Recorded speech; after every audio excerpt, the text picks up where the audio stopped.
Hello and welcome back to Things No One Cares About, although today I don't even think I can call it that because this is probably my most requested video because it's taken me so long to get to. Today I will finally be reviewing Professor Layton and the Azran Legacy. Sorry this took me I don't know, I think 2 years to make this video. First I had to buy the game, which is expensive. I wanted a physical copy, and then I had to play it, and then I got bored while playing it, and then I stopped playing it. And then I had to watch playthroughs to remind myself what happened before I stopped playing it, and then I had to finish playing it, and I don't know. I'm sorry. And of course, this review is of peak importance because it comes at a time when Level 5 is currently developing Professor Layton in the New World of Steam, and I wanted to put a lot of thought into this review because obviously Level 5 is going to watch it and they're going to hear everything that I'm saying and they're going to take everything into consideration and they're going to do their best to make sure that any complaints I personally have in this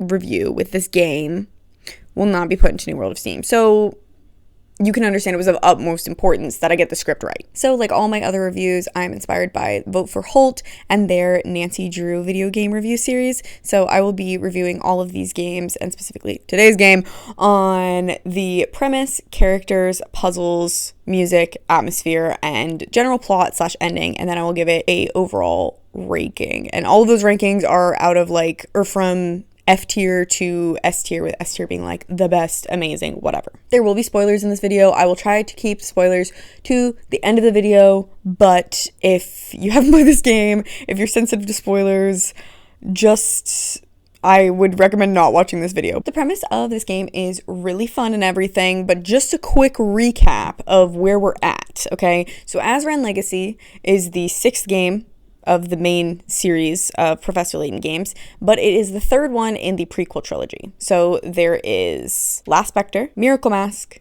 and then Azran Legacy. And now there's also Eternal Diva, which is a movie, and a lot of people, I think, who have played the games, there's still a lot of people who haven't seen Eternal Diva or don't even know about it. For our purposes, the only thing that matters is it involves the Azran. Between Last Spectre, Miracle Mask, and Eternal Diva, 3 Azran legacies or relics or just huge ruins basically have been found. We have the Golden Garden from Last Spectre, Ambrosia from Eternal Diva, and the Nautilus Chamber of the Akbadem ruins from Miracle Mask. And so these are now owned by Targent, who is our evil baddies of the prequel trilogy series. The group is run by Leon Bronev. John Descalais has also been, prevalent in all of these entries. He's a series antagonist, and he also wants the relics, although we don't really know his affiliation at this point.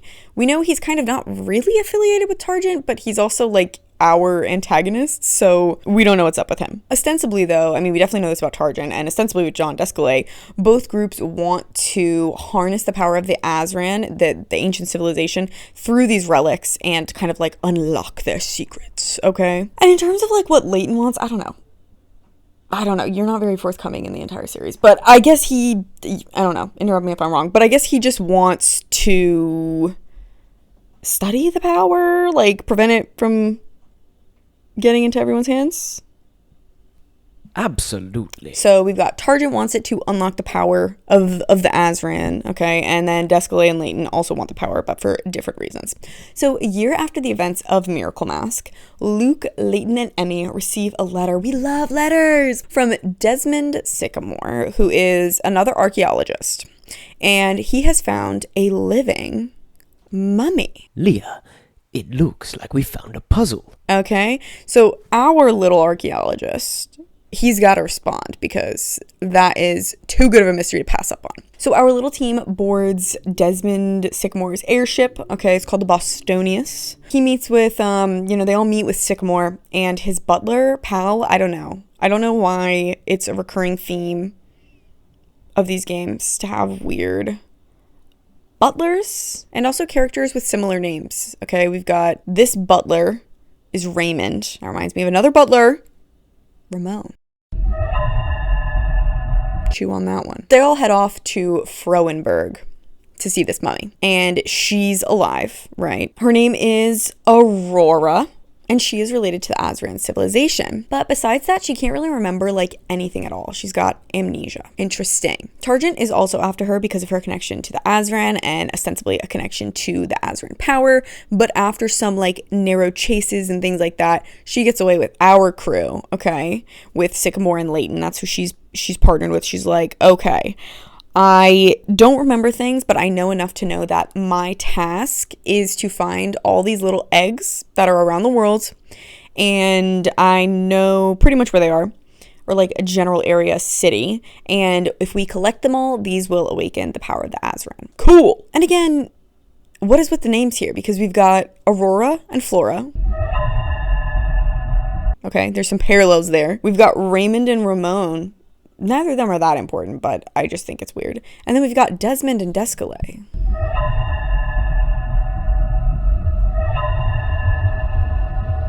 No comment on that. Overall, I really like this premise. I really like how it connects through like the other entries in the series. I will say, I mean, it doesn't really matter. Like, if you haven't seen Eternal Diva, it doesn't really matter. But like, if you have like a canon thing, then like, you shouldn't hide things in like pieces of media that a lot of your audience won't find. And again, it doesn't really matter, but like, let me see if yeah, okay, because like Phantom Deity, that doesn't have anything to do with Targent or the Azran, or does it? This is bad because I already did a video on this, but I don't think it does. I don't think it has anything to do with Azran. My point is that there's other entries like in this timeline, in between like Last Spectre, Eternal Diva, or in between Last Spectre, Miracle Mask, and Azran Legacy. There's like Phantom Deity and Illusory Forest that I don't think have anything to do with Azran. So I just think it's like kind of weird that they like put the Azran in Eternal Diva, but whatever. Okay, whatever. We're getting off task here. So I like how this game connects the through line. I like how it sets up like a big, you know, finale, but I do kind of wish that they did push that through line. Like, they don't really push the relationship so much between the 3 previous Azran sites. Like, it's not really that apparent. Yeah, like, did the Azran, like, why did he have to use the Azran legacies previously found? Like, Targent, did Leon Bronov even need those to like start looking for the eggs? I don't think so, because Desmond Sycamore is the one who like tells him about the mummy. It's not that like, I don't know. I think something could have been done there. I think either like maybe we can only use the eggs at these previous Azran sites, or maybe like the Azran sites point to where Aurora is. But anyways, I just think that I do think that this is a fun premise. I think it could use like a little bit of tweaking to like connect it a bit more with the previous Azran sites, especially because not everybody has seen Eternal Diva. But I like it. I like the like stakes. I like how it's like, ooh, big worldwide search. You know, I think that that's exciting. I also like how in this premise the stakes immediately feel high. Like there's immediately like high-speed air chases. Like it feels like people are after us and they really want what we have, and they're bad, and they're willing to shoot our airship down because of how bad they want it. So I think that's great. Okay, overall, I'm gonna rank this premise an A. I really like it. So characters is where this game really falls short and really shines. Intriguing. First, it falls short in that the like random characters, our like villagers per se, are just not that well, like they're not that well rounded, and like they don't have that much depth to them, really, because the game structure doesn't allow for it. Like we're not in each location long enough. I'll get into the locations later, but there are 6 locations. Yeah, 5 or 6. There's a lot, and so we're not really in each space for that long. And in each location, there's like 2 characters that like are explaining to us like the mystery in each spot, or that are like really closely tied to where the egg is, kind of thing.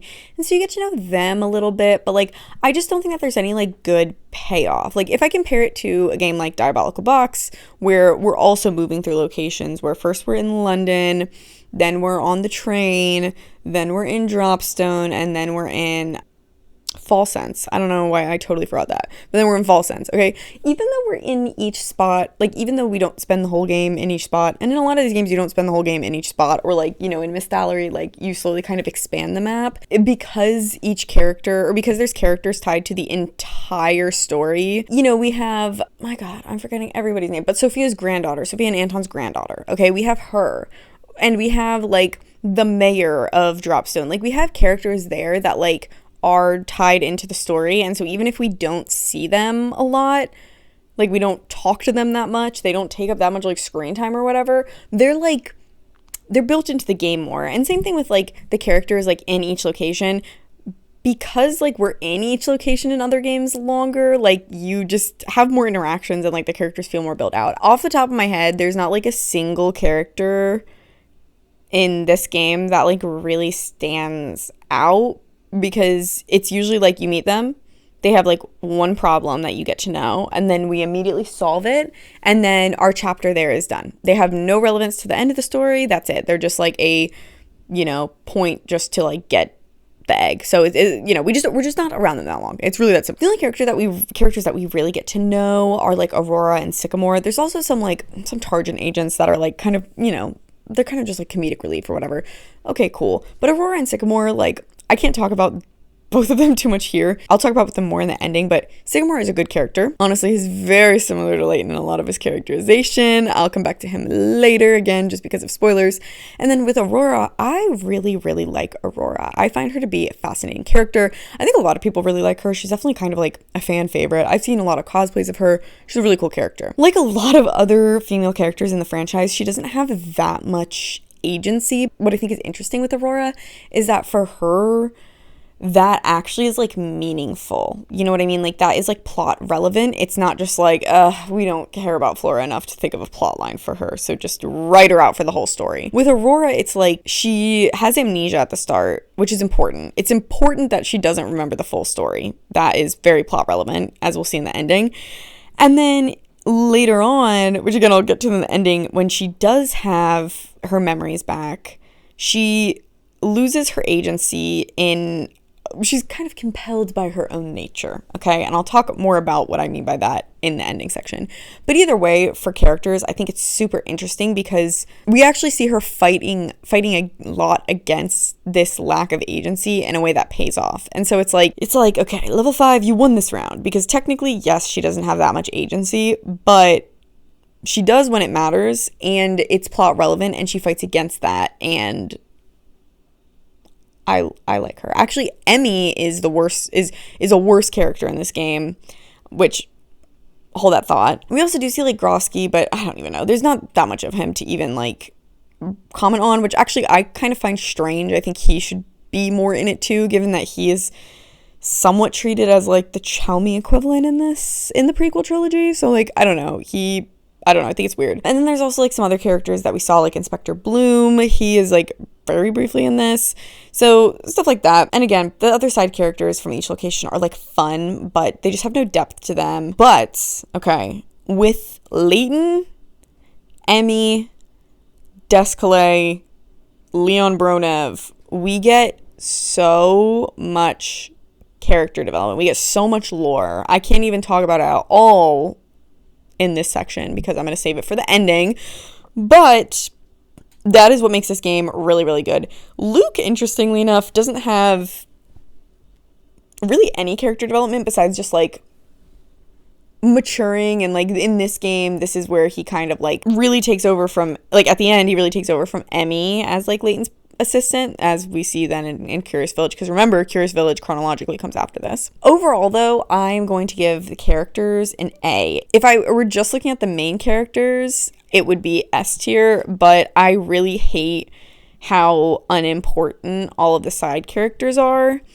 I wish they had found a way to make the characters in the locations matter, because honestly, it kind of feels like if there were no people in each of the towns, like if they had just written mysteries for each of the towns that didn't involve people and involved like kind of like in the Aquitaine ruins, like some sort of puzzle like that, it wouldn't have made a difference, because the characters in each spot don't really matter, except for I guess the fact that like each location has something to do with like humanity. kind of. I don't know. Now I feel like I'm arguing too much on behalf of the game. But there's a theme of like the importance of humanity and like, is humanity good or bad in this game? Which I'll get to in the ending. I'm saying that a lot, I know, but I will get to it in the ending section. And I kind of feel like they could have and should have made the characters more important to push that theme. We see some of it like in each location. There's some aspect of showcasing a really good and beautiful part of humanity, but I think it could even be much more. I don't know. Overall, though, A. So now for puzzles. Overall, the puzzles are good. Generally, I prefer the puzzles in the OG trilogy. That's just kind of how I fall. Overall, though, I didn't really feel like any of the there's good puzzles in this and there's bad puzzles in this. And in my opinion, I think everybody kind of has a similar opinion on like the puzzles, where there's genres of puzzles that either you like or you don't like. And, it's just a personal preference thing. Overall, there weren't really any puzzles that really stuck out to me in this game. I don't know. I kind of do think that was like a personal problem. I think there's a lot of like nostalgia with the puzzles for me here. Like, I do personally still believe that Curious Village and Diabolical Box have like the best puzzles.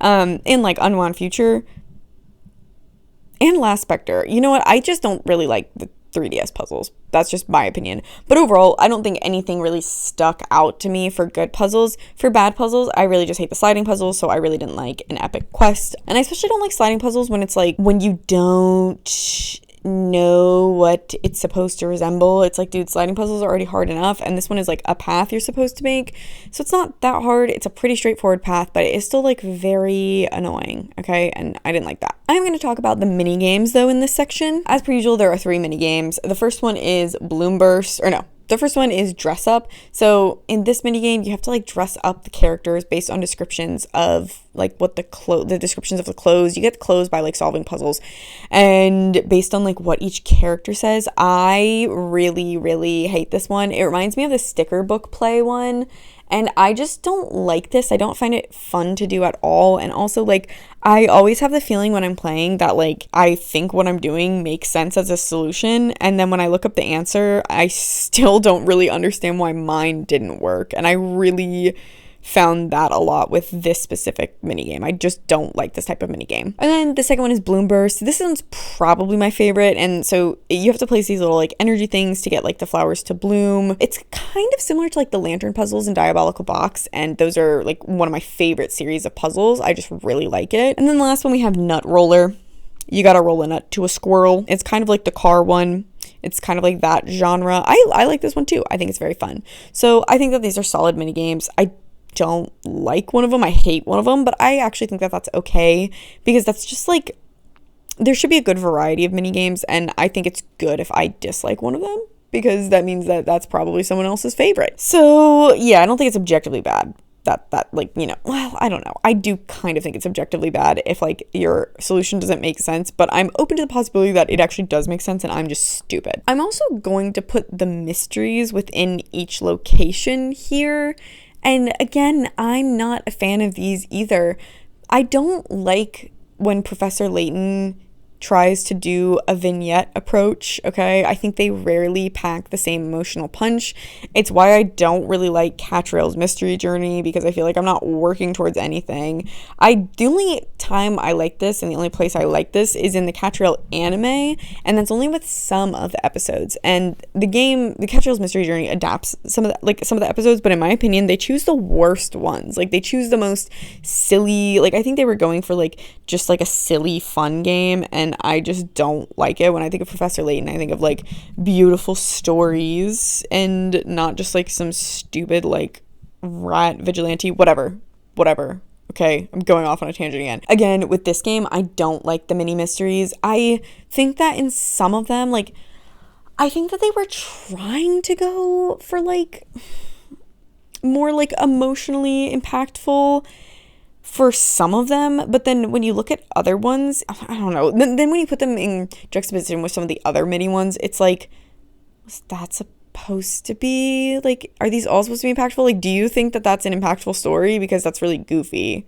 I don't know. Either way, let's just go through them, okay? Spoilers for all of the mini mysteries in this game until whatever time I put on screen. So if you don't want to see spoilers for this section, jump to the time on screen. So for the first one, fungi, yeah, because it's a pun, right? It's fungi, yeah. The little mushroom village in the forest. So Professor Layton has to, in order to get the egg, he has to make the chief of this little mushroom village laugh, okay? And then the puzzle here, and what you eventually figure out, is that the chief is actually blind, and so you have to like make him glasses. This is the worst one. Because what are you talking about on so many levels? People who can't see well, like, first of all, it has this weird tact as if, like, the chief doesn't know he can't see well. Like, I don't know. It's very weird. I'm like, I think the guy would realize he can't see well. Like, I don't know. It's strange. And especially because it's like, they're like, oh, he used to like jokes and now he doesn't. It's like, it's not like he's always had poor vision and maybe he, like, didn't know, like I don't know, it's strange. Why would having good vision make you laugh? I think it's kind of a thing of like, oh, he couldn't see the joke. I don't know. This one is so stupid. I hate this one. Okay, F tier mystery. And this is also one of the ones where I'm like, am I supposed to like, is this supposed to be impactful to me? Because it's not. It's like stupid. Okay, it pisses me off. Then we have Torito. I'm just going out of order. I don't even think there is an order. I'm pretty sure you can play the mysteries in whatever order you want. So this is my order that I'm choosing. So in Torito, this is like the old Western town. It's a fun one, okay? Very Nancy Drew Shadow Ranch vibes. But there's an old wolf named Old Red, and he's terrorizing the town by like trying to come into town all the time. But he's wearing the egg around his neck, so we have to like get it from the wolf, okay?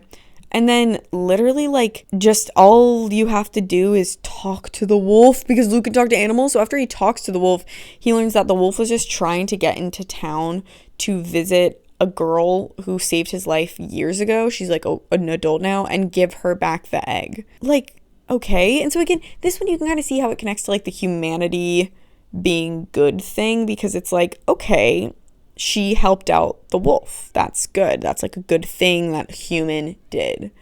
But it's just, I don't know. And then also I think it's funny that the wolf is like, he's been trying to give her this egg, and Layton's like, because you're greedy. Because you're greedy and you're rude. You're not always acting like a gentleman. That one's fine, I guess. I like the Western town. This isn't about atmosphere though. It's an okay mystery. Okay, then we have Messina, which is like this ancient like walled city that's like kind of abandoned or ruins. And when they get there, all of the adults in the town are like comatose. They're like asleep. And they've been for like a little bit, not a crazy long time, but like a little bit. And they end up having to like flood the waterways in order to like unlock an old Azran library to like find an antidote to wake them up. And so like, I like that this one connects to the Azran, because what we learn about each location is that each location is like on an old like Azran site. But this is like one of the only ones that actually like where the Azran site part of it is like really, really integral. I don't know. I mean, they mention it in like the other locations, but I don't know. I just think it's like kind of weird. And so that's like cool. But then like you learn that like they all were like comatose from like eating bad soup or something. It's like so weird. Why did you're telling me only the adults ate the soup?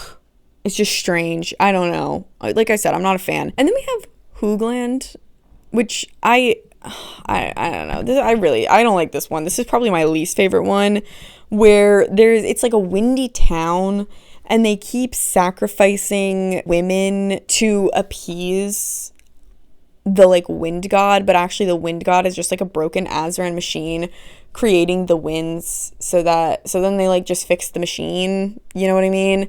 And this is the one that like I have this problem with a lot of the other towns, where the way that they like treat the people there is very strange to me, and like very like they act like everyone is stupid. Do you know what the implication is if like the whole town is just like I don't know. It's a very like sacrifices are obviously like human sacrifices are like a thing, and like you can think whatever you want about them, about like for religious reasons or like whatever, okay? But like, dude, I mean, like the fact that it's like they're sacrificing them for one specific reason that is actually caused by like a broken machine, and you're telling me that no one figured that out. Like, it's very, I don't know, it's very strange. Same thing with like the like fungi, like the glasses. I'm like, I don't know.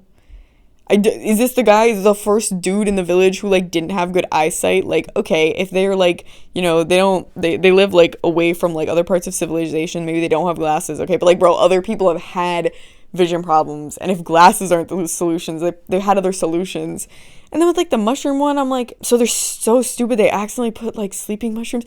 And again, like in each single one, it's like, sure, whatever. We see like other kind of similar things in other Layton games, but this one really rubs me the wrong way, specifically because it has this like weird exoticized like aspect of it, because it's like a worldwide trek.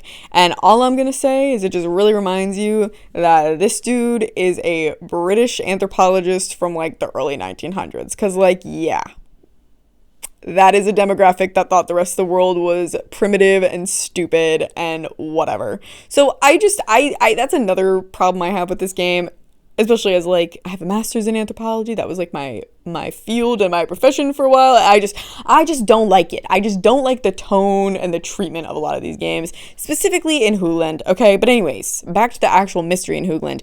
They fix it. They fix like the wind machine, and it doesn't really matter. And like, we learned too that like somebody, like there was somebody who like did know, and instead of sacrificing the women, they like, just kind of secretly smuggled them out of town or whatever. And then like the main girl in town, who was like the next sacrifice, she was like, no, I'm gonna actually sacrifice myself to show everybody that this is stupid and that it doesn't work. Which, like, okay, props to her, like she does have like agency and like, but I you know what, I'll say it's very white savior complex. Okay, you have a white savior complex problem, sir, and I've thought this in other games too. Your stupid little jump and roll. Okay, but knock it off. And then the last one is Sangrio. And so Sangrio is like basically like Venice. It's like a town that's like got a bunch of canals and stuff. And they have a tradition where the egg is passed around to different people, and we have to track down who now has it. This is the only one I actually like, and that doesn't slightly rub me the wrong way for like people being stupid, because in this one, and this is how they should have all been. In this one, like the town, the egg is part of the town's tradition, and the town is like, okay, we will give it to you, but you have to play by our rules and like figure this out, because in our tradition we don't talk about who has it, we don't do this. And so in this one, they very much are like outsiders, and it's on them to like assimilate. It's not on them to come in and be like, no, I'm a genius and I will fix all your problems. So you know what, I like the Sangria one, and I think the little Poponios are very cute. I think it's fun. That's really it. I like it. So even though I like the Sangria one, I overall just, in addition to my specific issues with them, I don't feel like any of these are like that good or satisfying to solve. And I think it's in part because like there's a different relationship between Layton and these mysteries than Layton and the other mysteries. So really in this game, you never forget, at least in my opinion, you never forget that the main purpose is to find these eggs. In the other game, again, just using Diabolical Box as a like specific comparison, although I think this goes for pretty much all of them, you get so tied up in the like local politics or local issues in the town, and like, it's like there's one thread that you just keep tugging. Like in Diabolical Box, you're supposed to find the titular diabolical box, right? But like you kind of forget that part way in the game, because you get so tied up in the weirdness of Fall Sense and the weird connection to Dropstone and the weirdness on the train, that you get tied into it, and it almost feels like finding the box is just a convenience. So much so that after you find the box, like the game doesn't end, you still have a fair bit of the game to go. In this game, like it never really feels like that kind of process happens. It doesn't so much feel like he's solving them because he like needs to solve them for like his own mind or something. It really does feel like, okay, well, they're gonna give us the egg probably, and like, specifically in Sangrio, the whole mystery is to find the egg. But in the other ones, it's like, I don't know, I just feel like it almost feels like he just happens to solve these mysteries along the way, and like the egg is really like the main part. And like, again, I just don't think that they even could have avoided that feeling because of the time constraints of fitting all these locations into one game. And so I really think that all of these mini mysteries should have been more like the Sangria one, where it shouldn't have even had this pretense of like, no, there's another mystery that we'll kind of solve, and then whoa, we happened upon the egg. It's like, dude, I'm only here for like, I don't know, an hour, really, maybe like 2 hours in each location of like real like play time. So it's like just have the egg be more integrally tied into the culture of these towns that you've created, instead of just being all of them except for the exception of Sangrio and kind of Torito. Stop having them be like a prize or like, oh, here you go, thank you so much for helping us, we gift you this egg. No, like, have it be more integral to the plot itself. That's just my feeling, that's my opinion. So overall, I give the puzzles and everything I talked about in this section, which got kind of away from puzzles, but I give it a B minus. That's just my feelings.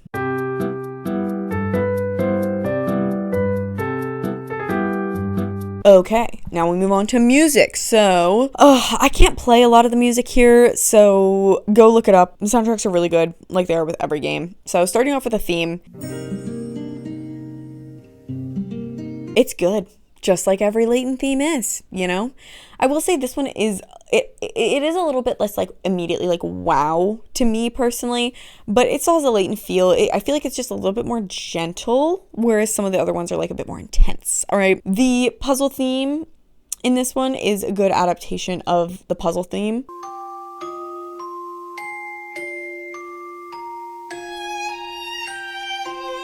It kind of fits that slightly like gentler take on the entire soundtrack of this game, and the puzzle theme like reflects that in this game. In terms of all of like the specific locations, like all of these worldwide locations, all of the tracks that are like specific to those places, I think they're really, really great and really strong in the sense that they feel like they feel like a Layton soundtrack placed in each one of these like specific locations. My favorites are Sangrio,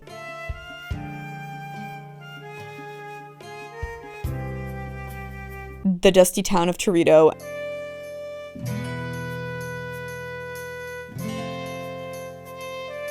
and then Messinia, the walled city.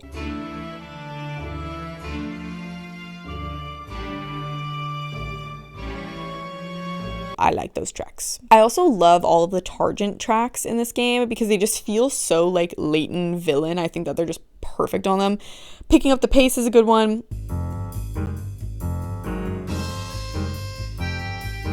And of course, Targent's theme song is fire. That song is so good, okay?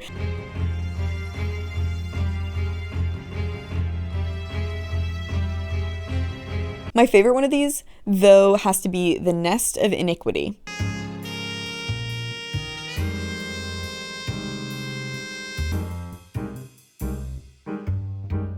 Because it reminds me of a smoky jazz lounge, okay, in like a noir film. I love that track. I personally don't really like Descale's theme. It feels so Phantom of the Opera, and I love Phantom of the Opera, don't get me wrong, but it feels very silly for what we will learn Descale's backstory to be.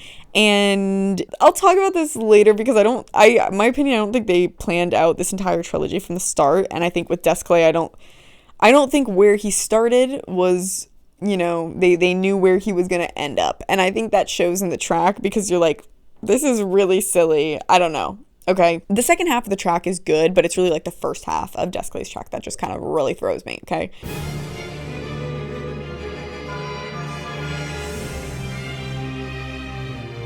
Then we have Echoes of the Past, and this track is great at echoing the past. It's just like mysterious and foreboding, and it has these like piano pieces overlapping and some chimes, and it really just gets you on the edge of your seat to learn about the missing piece from the past.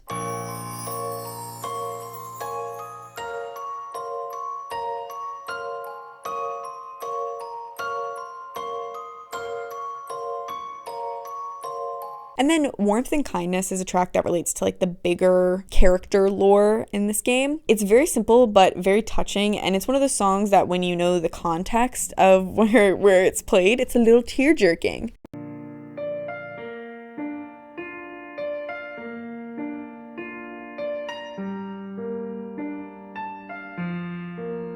And then the ending song, Surely Someday, is kind of like the Iris to this game, which Iris is a track from Diabolical Box. It's probably my favorite Layton track in like the whole franchise. It's very good. It's a lot more like brassy and jazzy than some of the other Layton songs, but it really works here because I think generally the tracks in this, like, I would call them more jazzy. I'm not a professional musician, but that's what I would call them. This song is just really beautiful, and it also kind of gets me a little bit emotional. I do have to mention though, and I've said this before in some other review videos, some of these songs are repeats. Like Towns Past is the same as the museum track in Diabolical Box. I've said this before, I personally do not like this. I like when it's a reprise or a remix, but when it's just copy and paste, it doesn't feel, it feels less like, oh, this is an intentional choice that we're doing because it's meaningful. It feels just kind of lazy, honestly. Normal is another one that repeats, but like with this one, I can forgive it a bit more because this game is a direct sequel to Miracle Mask, and it feels like a partner game to Miracle Mask in a lot of ways. So I'm okay with that one, but I still personally would have preferred a remix. Like for instance, London Streets Remapped is a remix that is only slightly different, but I really, really love this remix, and it almost feels like a music box with like some like little like plucky kind of bits, and it adds so much more depth to a song that we've seen plenty of times, and it's actually one of the more beautiful songs in the franchise to me. So like, do more remixes, okay?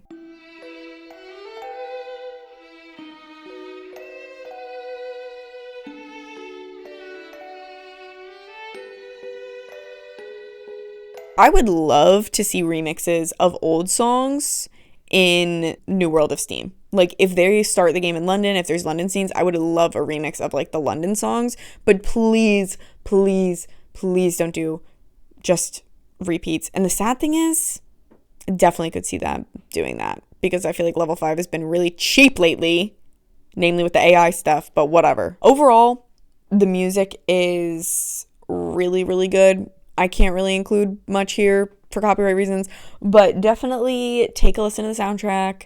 Super good. Put it on while you're working or walking or crafting or something. It's very good. I'm gonna go A+. There is not a track I don't like. And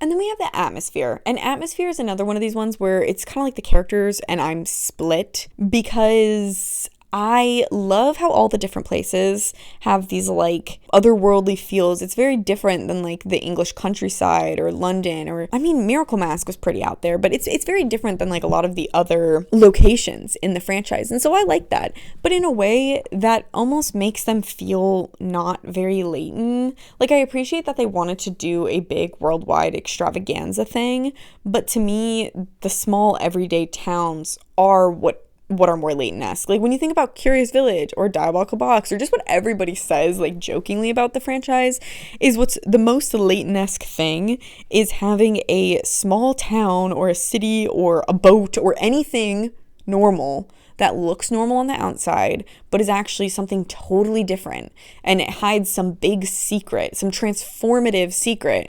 And you can't have that when the towns themselves are super outlandish. Like, you know what I mean? Like, if you have a fantastical town, it does not surprise me that there's some fantastical thing in it. And I feel like that's part of why the mysteries fall short. In a lot of the other games, again, Curious Village, Diabolical Box, like Miracle Mask, Last Spectre, like literally all of the other games up to this point, each of the mysteries feels like something that has been plaguing the town for a long time. It's like a curse or just like a scab that just will not heal and that nobody can move on from. In this game, that is not the case at all with any of these towns. Again, Sangrio, normal, functioning, healthy town, right? Torito, they just have a recent problem because some fucking wolf, okay? Messinia, they do talk about how it's kind of like the town is seen better days as kind of like a dying town, but the fucking mystery is that they ate bad mushrooms. Like, okay, like what do you want me to do with that? Hoogland is the only one that does, like, it does have a long-standing history that is like troubling the town, but it's pretty outlandish because it's literally human sacrifices. Do you know what I mean? It's not like a town where everybody's like kind of weird and then you discover they're all fucking robots. Like, you see what I'm saying? Do you see what I'm saying? And also, like, they all kind of relate to like other towns or like archetypes of towns. So like Sangrio, it's like Venice. That's a crazy city because it's like totally on water. Like Venice is like a mythical place that actually exists in reality. Then we have Torito, which is like a dying western town, like a western like ghost town. Hoogland is like a crazy windy town with human sacrifices. Messinia, a dying walled city, but again, it's just that everyone happens to be in a coma on this particular like Wednesday. And then we have Fungi, which is like a mushroom village deep in the rainforest. Like none of these are normal places. Overall, the way I feel about the atmosphere is that like it does a really good job of communicating each of the atmospheres in each place. I feel like everything is coherent in each of these places. And if it weren't a Layton game, I would love the atmosphere in this game. But it is a Layton game, and this atmosphere doesn't feel Layton-esque to me at all. So the most I can do is a B.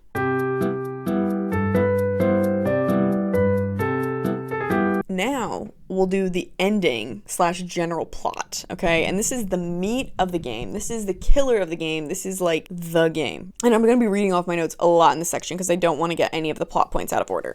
So they gather all of the eggs, right? From all the locations, they got them. And it's time for Aurora to awaken her Azran power. But just kidding, because one of the eggs is fake. And they realize that somebody must have swapped out the eggs because they know that they were all real when they were all like individually gathered. So they have to investigate. So obviously Targent is the one who would have swapped them out. So they go to the Targent like layer called the nest, and they do get the egg back. But at the time that they're there, Leon Bronev shows Layton a video.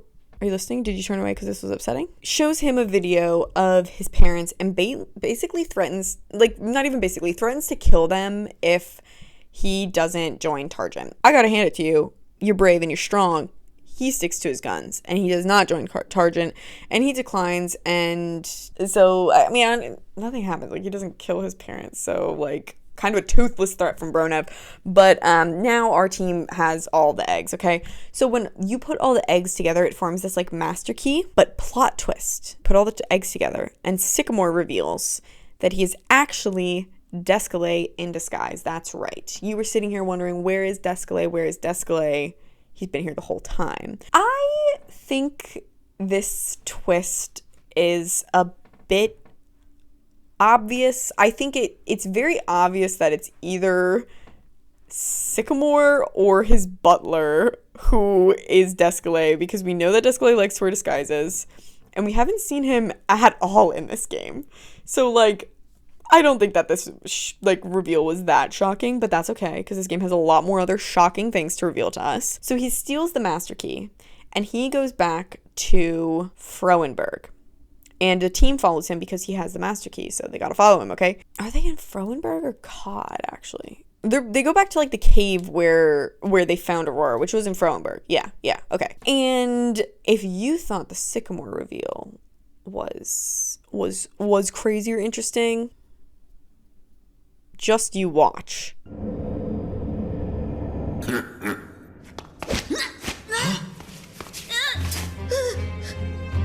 Professor, hand over the keystone. Emmy, what's going on? Stop it, Emmy! This isn't funny! No, it's not. I'm deadly serious. Emmy, do you mean to say... That's right. I work for Targent.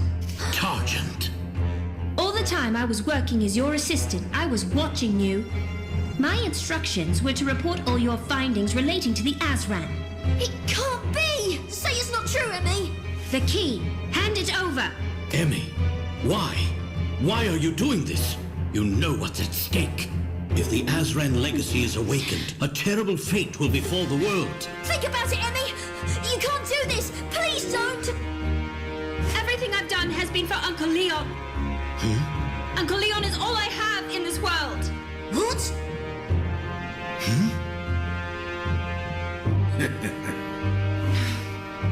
I'm sorry, Professor.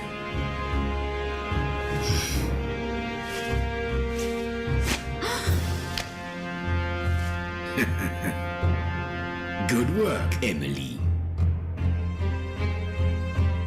So not only is Emmy a traitor, but she literally like threatens Luke's life, which is just absolutely crazy to me. So Emmy and Bronev, they take Aurora into the cave, and Descalé and Layton, they like form an alliance because, you know, Bronev is like the bigger enemy at this point. And we still don't even know like why Descalé is really here But whatever, it doesn't matter. So it is kind of funny though, because then like literally 5 seconds later, Emmy basically realizes that Bronev only cares about the Azran legacy, and he's like not really the same person who raised her anymore, and like all that. And so then she like, you know, she ends up like going back like to like the good side, which is just funny to me because I'm like, dude, like these are like 5 minutes apart. Because were you maybe not thinking about this during the entire like plot of like these 3 games? Like what happened in the last 5 minutes? I don't really like that pacing part of it, but sure, whatever. So now we had the Sycamore reveal, we had the Emmy reveal, now we got the craziest reveal of them all, which is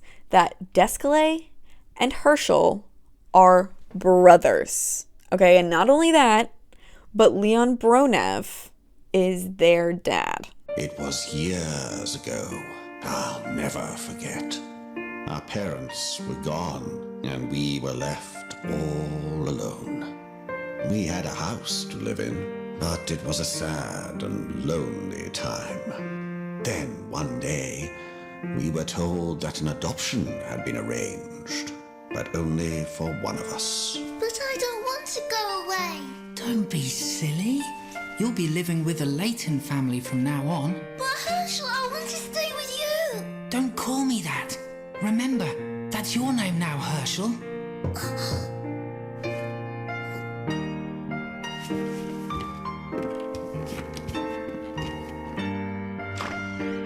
How do you do, Mr. and Mrs. Layton? This is my brother Herschel.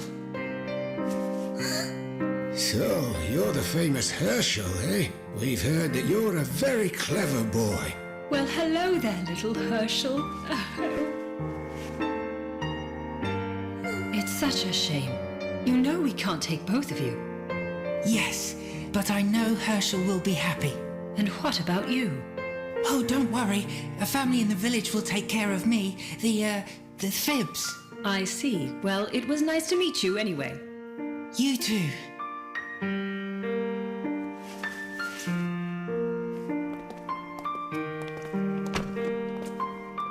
Be happy, brother. This is the start of your new life. Your life as Herschel Layton.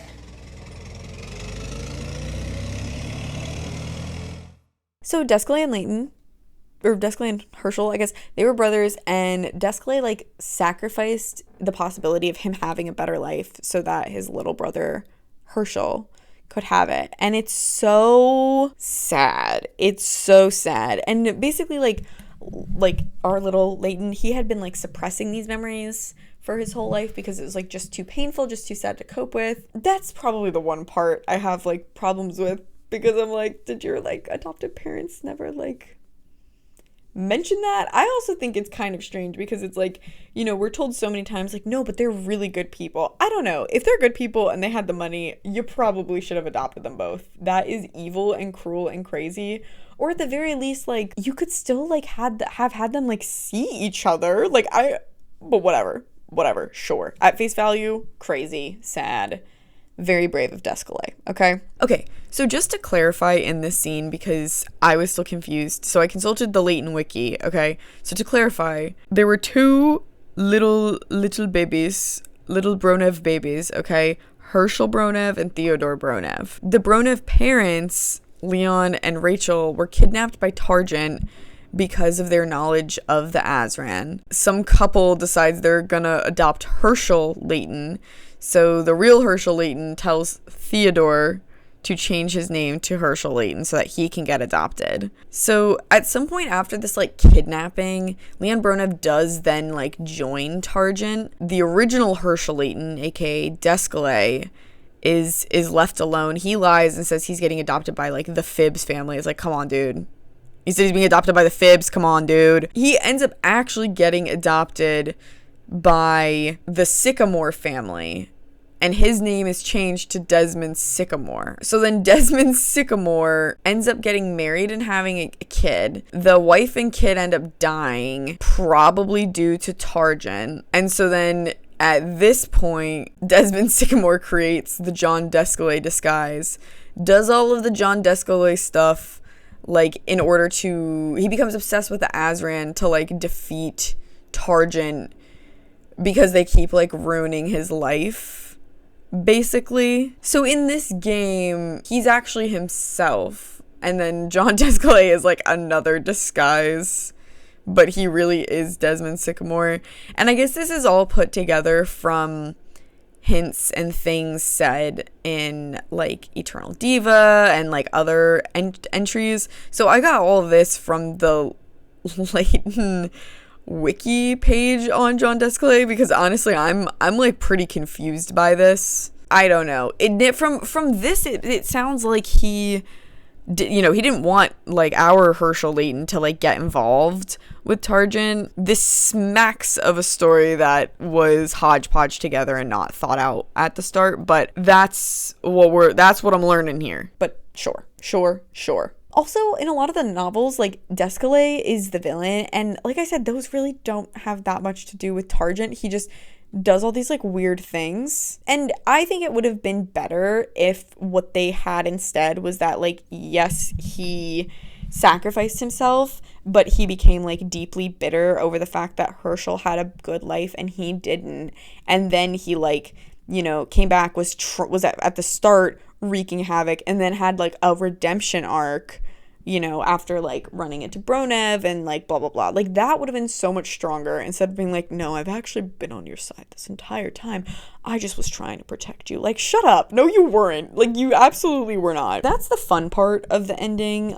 But then there's like the actual wrap up of like the game itself and like the Azran legacy part of it. Bronev like stabs Aurora in the heart, but Aurora is like she's like a golem. Like, she's like a robot basically that the Azran built. The golems were like this whole like race of like think like Terminator kind of. I don't know. They were like kind of like robots that they like made to do their bidding or something, but then they got too powerful, so they had to like lock them up or like deal with them. Touch on that more later. So Aurora is one of them, so she's not human, okay? But Bronev like stabs her in the heart. So I don't know. Not really the heart. I don't know. The legacy that he's trying to unlock is not this miracle that they were thinking it was. It's actually a terrible cataclysmic power. So the Azran created this whole race of golems, okay, but the golems' power was too big and too destructive, so they locked them up in this chamber, okay, and Aurora was created to be an emissary to the future, so that the Azran, even after they passed and even after they like ended their own civilization basically because of like hubris or whatever,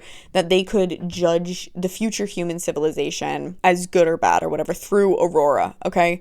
And this feels like a trick because basically they like laid out all of this puzzle, and like Aurora wakes up, and Aurora didn't remember any of this. All she remembers is that she needs to find the eggs. And so then Layton, and they're like, we will help you. We'll help you find the eggs. Sure. I'm a gentleman. I'm always down to help. We're going to help you find the eggs. And then when they find the eggs, the Azran are like, oh my God, you fucking disgusting, greedy, power-seeking, you have to die. And it's like, this feels like entrapment. Like, yeah, Bronev was going to find the eggs, but like, don't set up your emissary to like if this was a court of law, this would be illegal, okay? You can't do that. Basically, by finding the eggs and awakening this power means that through the eyes of Aurora, the Azran judge humanity as unworthy and bad, because it's kind of like a Lord of the Rings thing. They think they were like corrupted by power. And again, it's like, we don't know that necessarily. This is entrapment. And you should also know that at this point, Aurora is not really herself. She's basically like possessed by the spirit of the Azran, just like full, robotic, like according to her code, and she unleashes this like horror of golems upon the world, okay? So in order to stop that from happening, there are like these like lights kind of coming down, I don't know. But Emmy, who's again, she like betrayed back good again, Emmy, Luke, Layton, Desclée, and Bronev, because Bronev again, sees the error of his ways, they all stand in these lights. The lights don't matter, but basically they sacrifice themselves to stop the power, okay? To stop the Azran power from like destroying the world. So they're all dead, okay? Emmy, Luke, Layton, Desclée, and Bronev are all dead. They're dead. But Aurora begs the Azran and like the Azran spirits to take her instead. And they agree, so basically everyone comes back to life, and then Aurora dies. I'll touch back on this in a moment, but let's just wrap out the game. So then at the end, Bronev is arrested. He tells our little Herschel Layton that his real name is Theodore Bronev, and Layton is like, appreciate the information, but no, my name is Herschel Layton at this point in my life, okay? And my parents, the people who raised me, those are my real parents. So cool that you're like the DNA, benefactor, but the real people who raised me are the Laytons. Those are my parents. But then he kind of like friend zones Ronev, and he's like, maybe one day we can be friends. And I guess that's very gentlemanly, but I don't think I would have done that. All right. Haha, what can I say? I have daddy issues. So it looks like Descalay dies, but we find out he lives, and then he just kind of like dips. And then Emmy leaves saying that Luke is now Layton's assistant. So again, that kind of passing the baton I was mentioning, and that he will take her place and that she will return when she's worthy of the role again. Which, like, I don't know. I wonder if she'll make her way, like, a comeback in New World of Steam. I doubt that. But anyways, that's where we leave off. And then at the very end, we see them in the car heading to St. Mystere because, again, this leads right into Carrie's village. So overall, again, I think this ending is like very good. This is like the meat of the game. My favorite parts are the twists and, again, like the characters and the reveal of like our main characters. I don't like the reveal of Emmy because I think it's really cheap. I don't think it adds anything to her as a character. I don't think it, retroactively reveals anything or gives us any more like insight into who she is. I just think it's cheap and makes no sense. And especially because like they immediately undo it. Do you know what I mean? She didn't have to betray him at all. I think that they just needed some reason why Emmy wouldn't be in the original trilogy, and so they have this like her being like, I'm leaving and I'll come back when I'm more worthy, which is stupid because one, we know she doesn't come back, okay, and two, like, really, I don't think that's a good enough reason to like write in this whole like traitor arc. You could have just had her like go to college or like open her own detective agency. Like, I don't know, okay, there's many other things you could have done here, and for her to just be redeemed like 5 minutes later, it's so unearned. And I don't know.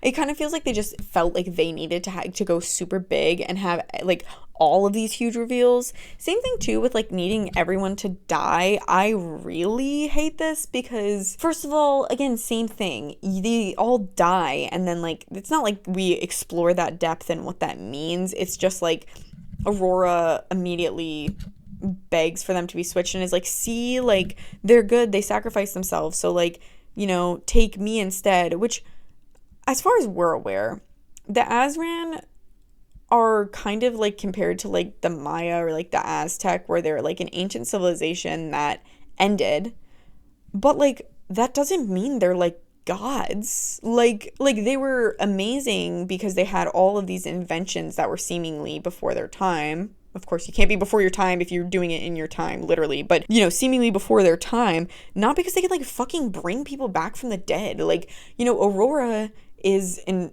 automaton. She's a machine. There's all of these other, like, machines. Everything we've seen from the Azran has been, like, a technological advancement. So it feels very ontologically out of pocket for all of a sudden them to be, like, literally gods and, like, granting and taking away life. The other reason, sure, if we disagree, they can take away and give life, at a moment's notice. The other reason why it feels kind of bad is like they don't view golems as worthy or as even like humans. I mean, they just like locked them up. They were something to just be like locked up and killed because, again, they are machines to them. So I don't think they would really care about like a trade, like a transaction of one golem soul for like 5 human souls. Like I know I'm getting a little annoying here and like specific, but I just feels very strange here. Okay, overall though, I really really like the Descalay twist. It is kind of funny because this was like pretty like earth-shattering because a lot of people like shipped Descalay and Layton, and so they were not super happy to find out they were brothers, which like fair, but I think it really makes a lot of sense for Layton. I think it helps retroactively explain why he is kind of standoffish. Like, I mean, we kind of had that with like the Claire reveal, in Unwound Future. Like, that makes sense. But like, I don't know. I think it makes sense for his character, and it reveals a lot. It does, again, raise logistical questions like, why would your adopted parents never mention this? Why did like they not just adopt Descalay too? But like, whatever. We don't need to like be that pedantic, I guess, with it. So overall, I would rank this ending an A. I think it's a great ending. It's not going to be an S tier because I don't like some of like the Azran stuff with it. But in terms of like the characters and what it shows us about them, I think it is a perfect wrap up to the trilogy.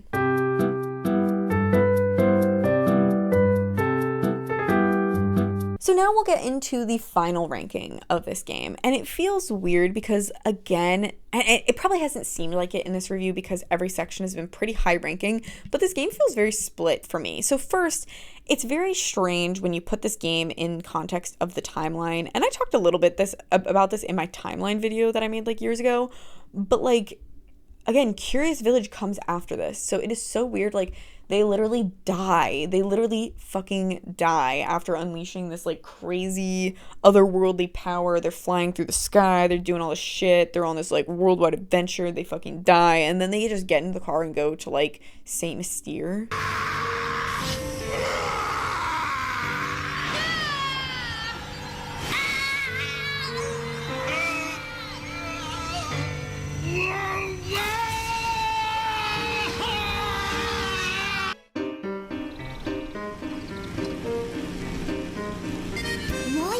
To help solve an inheritance dispute. Like, okay. I do like the, just talking about the trilogies as like wholes and talking about the prequel trilogy as a whole, since this is like the capstone of the prequel trilogy. I really like that this has a through line, but it is kind of strange to me because the original trilogy doesn't have a through line. And I don't think there's anything wrong with that. In the original trilogy, it feels like a natural progression because, it culminates in us learning more about Layton himself. Like, the ending is it's a very personal, like, Unwound Future is a very personal game because it's very personal for Layton. And then even for Luke, like, that is, there's somebody, it's him from the future. There's that whole thing that is very, like, it causes Luke to like think a lot about his future and like his life and things like that. It's a very personal game to them. And like I said, I do like the through line, but I guess my point is that like this didn't need to be a prequel trilogy. A prequel trilogy sheds light on the original trilogy. When you go back to the original, that prequel part should change the way that you view things. Like, think about like Star Wars, probably the most like objectively famous like prequel sequel like, thing. Okay? Knowing the backstory of Darth Vader obviously changes how you are going to interpret and view and feel about the events of like the original Star Wars trilogy. I don't think that that's true in this game. I think all it does is kind of confuse things. We know a lot about Layton. We learn a lot about him with his friends in Miracle Mask and, learning that he had like a brother. But like that does not retroactively change how I feel about the events of the original trilogy at all. It just doesn't matter. And I honestly feel like it would have made more sense when you look at how the games keep escalating up in their stakes if at the end, if this was just a sequel trilogy, if it just kept going, if we just had Unwound Future and then it went into Last Spectre.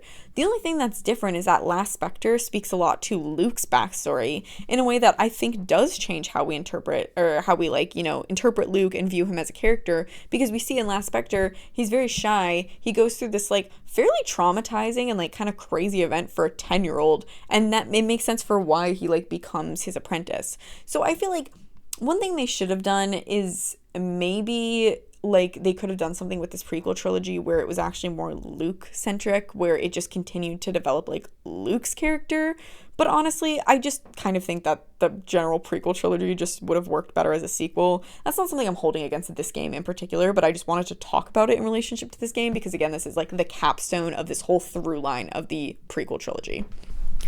I think it's also super strange that they have these like weird phrases that seem like foreshadowing, like Emmy saying she'll be back when she's worthy, or Leon, saying like maybe we can be friends, like, but we know they don't. You know what I mean? Like, why include those when you know they're not going to be in the games that are already out? It just feels a little strange. So with this game, on the one hand, I really love all of the lore that we get. Even though I still think it would have worked better as a sequel, I really like what we learn about Layton. And same thing, I like what we learn about Desclée, even though I feel like it doesn't really make sense when you know this and then go and play back the first two games in this trilogy. It's kind of strange. And then the other thing, and my biggest problem with this game, period, is I don't have fun playing it. The pacing is so strange because, again, every other game, throughout the entire game, we are slowly learning things about this larger mystery, okay? And we are slowly uncovering piece by piece. The bulk of this game is just finding the eggs,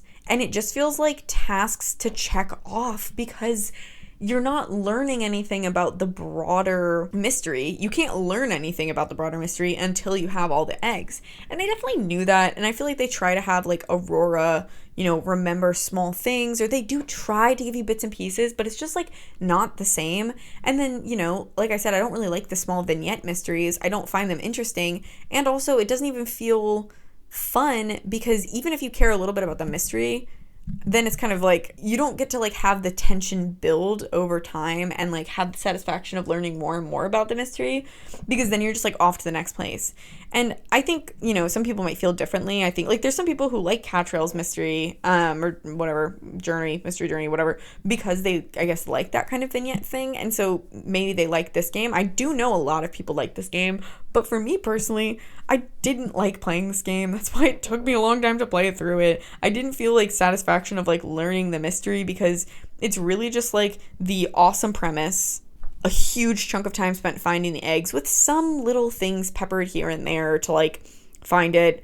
And they definitely knew that too. I feel like that's why they added us having to go to Targent's base, because like they wanted more playtime that was related to the larger mystery before just giving you the end game.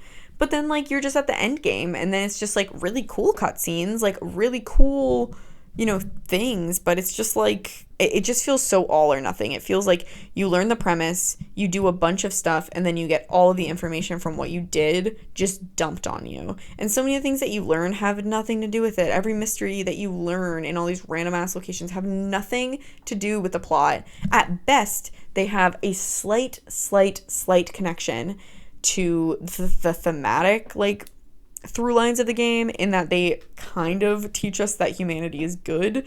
But even there, the only two mysteries that really do that are like Torito and Hoogland, because in Hoogland, like there is one guy who, it seems like they're sacrificing them, but no, somebody is sneaking them out of town because humanity might look bad, but it's good. That feels parallel to the ending, but like it doesn't feel like a Layton mystery to me. The only Layton game it feels like is Catrail's Mystery Journey, which like, again, I know some people like that game, and I'm happy for you, and I respect you, but I'm not one of you. I really don't like that game, so I don't like that this game feels like that game to me. Overall, it's so hard for me to rank this game. I think if this game didn't have the lore reveal, I honestly think this would be a C or even a D game, because yes, all of the individual categories are good, but if your mystery is boring and doesn't have proper pacing to keep me interested, then I'm not going to want to keep playing. Do you know what I mean?